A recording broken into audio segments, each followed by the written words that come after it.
చేసుకుందన్న కోపంతో పెళ్లి చేసుకున్న వ్యక్తి ఇంటిపై దాడి చేసి వస్తువులను తగలబెట్టారు. ఈ ఘటన మంచిర్యాల జిల్లా భీమారం మండలం దాంపూర్ గ్రామంలో చోటు చేసుకుంది. గ్రామానికి చెందిన ఓ యువకుడు యువతిని ప్రేమించి పెళ్లి చేసుకున్నాడు.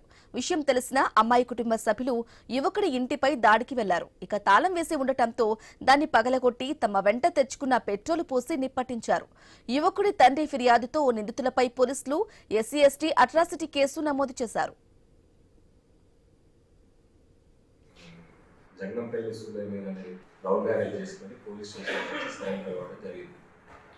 సరెండర్ అయిన క్రమంలో వీళ్ళు ఎస్ఐ గారు కౌన్సిలింగ్ చేసి వాళ్ళ పెద్దల్ని అందరినీ కూడా తల్లిదండ్రులు పిలిపించి పేరెంట్స్ని పిలిపించి కౌన్సిలింగ్ చేయడం జరిగింది.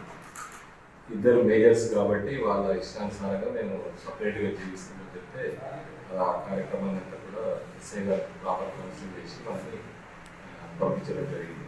ఇది దృష్టిలో పెట్టుకొని చెరుకు అర్జీ సంపత్ తర్వాత తండ్రి లక్ష్మణ్ ముగ్గురు కలిసి ఈ మనస్తాపం చెంది మా బిడ్డ ఒక ఎస్సీ క్యాండిడేట్ తీసుకుపోవడం కులతక్కాయలు తీసుకుపోవడం అనేది ఈయన మన ఇంట్లో ఉండి మనల్ని ద్రోహం చేసిందన్న దీని మీద ఎలాగైనా చంపాలన్న ఉద్దేశంతో గొడ్డలి తర్వాత